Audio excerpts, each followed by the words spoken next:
இந்த சோறு சாப்பிட்டீங்கன்னா எப்படி? இன்னைக்கு வந்து நைட்டு என்ன சமையல் அப்படின்னு பார்த்தீங்கன்னா தக்காளி சாப்பாடு.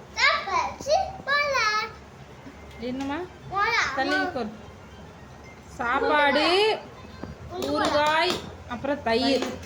ஒரு சிஸ்டர் கேட்டிருந்தாங்க, அக்கா இந்த ஊறுகாய் வந்து இந்த பிளாஸ்டிக் ஸ்மெல்லாம் அடிக்கிறது இல்லையா, தள்ளிக்கோர் சாமி தள்ளிக்கோர் அப்படின்னு சொல்லி கேட்டீங்க. அப்படியெல்லாம் இல்லைங்க ஃப்ரெண்ட்ஸ், வீட்டில் போட்டால் எப்படி இருக்கும் அந்த மாதிரி இருக்குது. ஏன்னா ஒரு சிலது டப்பாவில் அந்த ஸ்மெல் அடிக்கும்ல, அந்த மாதிரி நினச்சிட்டாங்க. அப்படியெல்லாம் இல்லை, நல்லா இருக்குது. இந்த ஊறுகாய் நல்லா இருக்குது. இது வந்து நம்ம ரொம்ப நாளைக்கு வச்சிருக்கவும் முடியறது இல்லை, நம்ம சீக்கிரமே தீந்து போயிருது. ஆமாம், நார்த்தங்காய் ஊறுகாய் மட்டும் நம்ம வாங்கி வச்சோம்னா சட்டுன்னு நம்ம தீந்துடும். சூப்பராக இருக்குதுங்க ஃப்ரெண்ட்ஸ். உண்மையாலுமே இது எங்கே வாங்கினீங்க அப்படின்னு சொல்லி கேட்டீங்க. கோபி மொடச்சூரில் ஹோல்சேல் ரேட் கடை 2 இருக்கும், மளிகை கடை. அதில் வாங்கினோம், அந்த ஃபஸ்ட்டு கடையில் வாங்கினோம். ஆமாம், குரு நார்த்தை ஊறுகாய் கேட்டு வாங்குங்க எந்த கடையில் இருந்தாலும். சூப்பராக இருக்குதுங்க ஃப்ரெண்ட்ஸ். அப்படியே ஒரிஜினல் டேஸ்ட்டு, ஒரு துளி எந்த பிளாஸ்டிக் ஸ்மெல்லோ அதெல்லாம் எதுவுமே இல்லை. அதனால் நான் சொல்கிறேன், ரெக்கமெண்ட் பண்ணுறேன். இருமா கொஞ்சம் கம்முன்னு இரு, அடி வேணுமா வெளுத்துருவேன். வீடியோ எடுத்துகிட்டு இருக்கிறேன்ல, தெரியுதா இல்லையா?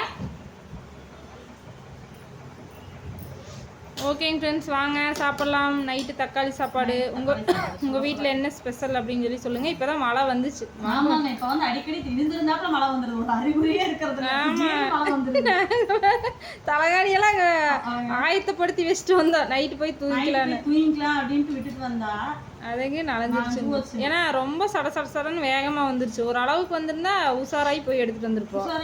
மழை வர மாதிரி மின்னல் வெட்டிட்டு இடி அடிச்சுட்டு வந்து எதுவுமே இல்லை. அந்த மாதிரி ஏதாவது இருந்திருந்தா கூட மழை இது வருமாட்டத்துக்கு வெயிட் வந்துருக்கு. ஒரு தடையுமே இல்லைங்க, சடன்னு இருந்திருந்தா நான் குழம்பு கரண்டி ஒன்று நெட்டு தயிர் ஊற்றுருக்கு.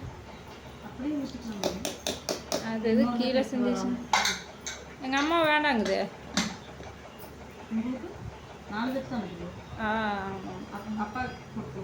ஓகேங்க ஃப்ரெண்ட்ஸ், அனைவருக்கும் இனிய இரவு வணக்கம். வாங்க சாப்பிடலாம். என்ன சாப்பிட்டீங்கன்னு கமெண்ட்ஸ்ல சொல்லுங்க. வாங்க எல்லாரும் சாப்பிடலாம். பாய், குட் நைட்.